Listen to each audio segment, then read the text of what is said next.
So, I've been writing a bunch of stuff in blogs and different things about stress and sleep, and it all started a few weeks ago when I decided to go off of caffeine.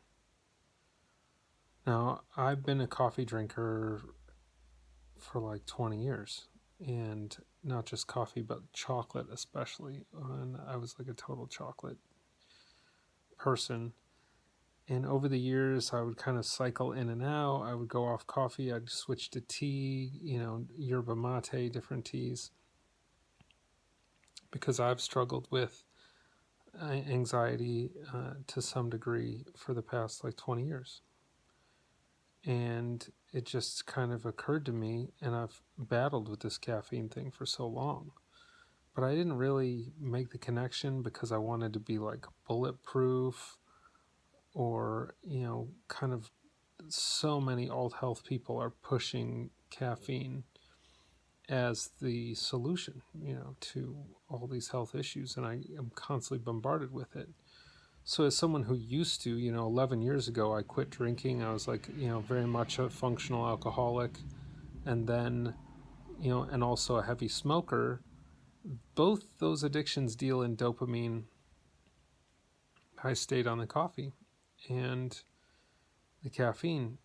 So, 11 years sober, I find myself still struggling with things like anxiety and just a lot of stress and worry. And I got off the caffeine. Probably it's over 2 weeks now. I stopped coffee, and then I had eaten chocolate because I made, a lot of people that know me know that I would make my own savory chocolate out of like really high quality cacao, and I loved it. Loved it.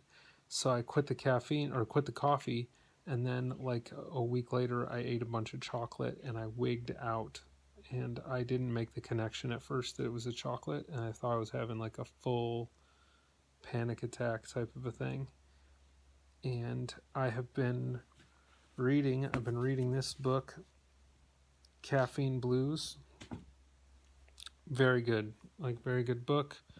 Breaks things down in a way where it's so obvious that the vast majority of our society is on this drug called caffeine, and it's so accepted. A buddy of mine is also getting off caffeine. He struggles with anxiety and sleep issues as well. And he mentioned to me just how, like, for him, he's amazed how much, you know, religious people will promote this drug.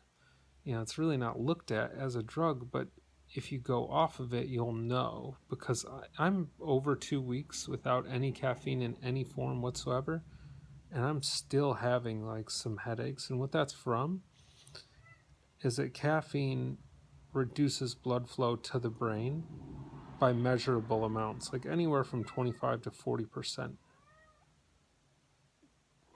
That's a crazy amount of blood flow reduction. And if you start to put the pieces together in terms of a blood flow reduction, but then you're also stimulating brain function, you got problems because you got less blood to the brain, but it's cranked. And so I was always a brain person. I feel like for the first time in my adult life, I'm starting to tap into real calm. My nervous system seems to be recovering. My sleep is... I always slept well, but now my sleep is just deep. It's like so deep. Like, I don't even know how to explain how I feel about it. I miss the coffee. It's still a thing where I still wake up, and because I've done this for so long, and I'm just kind of a dopamine junkie. And this is the first time I'm completely sober on nothing. It feels pretty amazing, but I feel my nervous system starting to heal, and it makes me wonder, like, I'm not saying that, you're evil if you drink caffeine or anything like that, but I will say that in society we have a massive amount of people on caffeine, a drug that causes, it's an excitatory drug stimulant that causes stress hormones to be released into the body, and you have a massive percentage of the population that struggles with anxiety and sleep issues. So anyone that's overlapping those two needs to stop. Once again, it's like you're not evil if you drink, but you'd be amazed. 1 cup of coffee, and people say, "Oh, I only drink 1 cup of coffee in the morning." You'd be amazed. Read this book. I also did a blog post because for me and my focus, it's a lot about the modern tech environment and the Wi-Fi and all of the frequencies that we're exposed to. And to put it simply, a lot of the effects of Wi-Fi in our environment are causing problems for the heart and brain. You're going to see a lot of heart attacks and strokes, and that number just go up.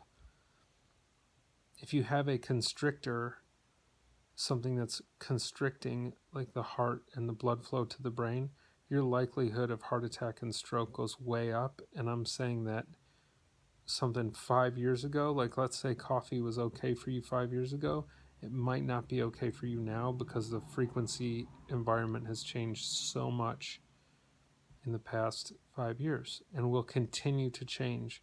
So things that used to be not so great but not going to kill you, now get off the caffeine.